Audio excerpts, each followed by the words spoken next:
Okay, our next speaker today is Rafat Mahmoud on income and terrorism.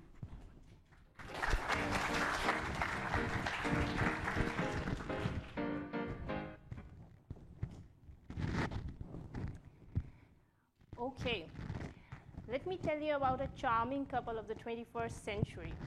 The war on terror weds the war on poverty in the early 2000s, and since then they have been striving together to alleviate poverty to make this world a safer place. But hold on, how did this marriage happen? Soon after the 9/11 attacks, a narrative came into limelight that presented low-income countries as breeding grounds for terrorism. And this narrative gained momentum over time and space, resulting in an alliance between the war on terror and the war on poverty. Now, this alliance had implications. On one hand, governments invested heavily in poverty alleviation programs for countering terrorism, but on the other hand, it also created stereotypes about poor people and nations by linking them with terrorism.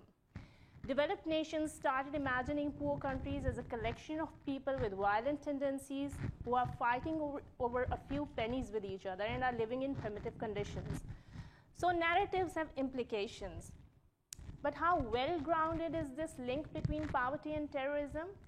The research so far is preliminary on this subject and does not offer very conclusive theory or evidence. And this is where my research comes in.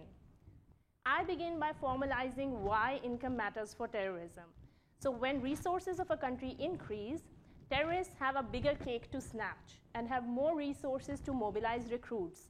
But at the same time, government also has more resources to capture terrorists.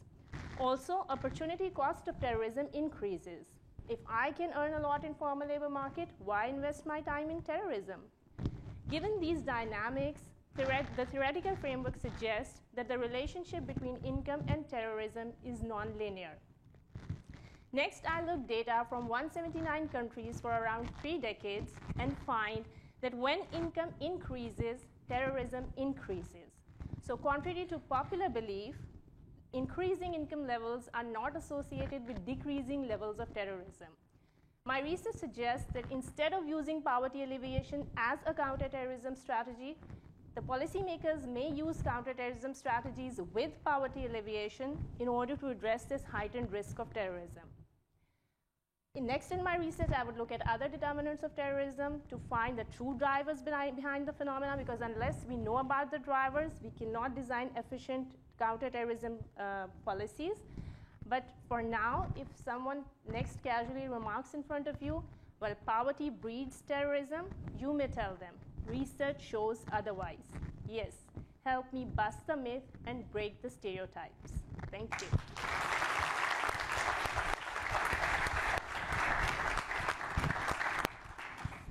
Thank you so much, Rafat. So tell me where you're from originally. Pakistan. From Pakistan.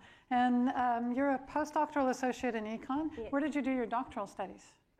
In economics from Australia. From Australia, yeah. Which university?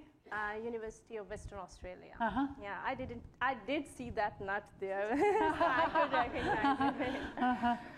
Uh-huh. That sounds good. What drove you to apply for a job as a postdoc at NYU Abu Dhabi? What attracted you here? So the environment, the research environment, and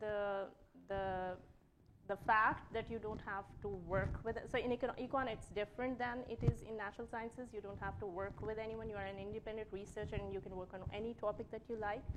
So I liked the independence that came with the research environment. Yeah, yeah. When I hear that there's a really strong group of postdocs that collaborate sometimes and work together and form community. So that's really wonderful.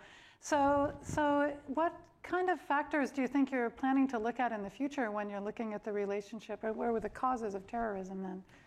So in my research, I've looked at I was talking about poverty alleviation, but I don't focus here in my research as a counterterrorism strategy. But earlier in my research, I've looked at drone strikes, U.S. drone strikes as a counterterrorism strategy to see whether they are effective in countering terrorism. Mm-hmm.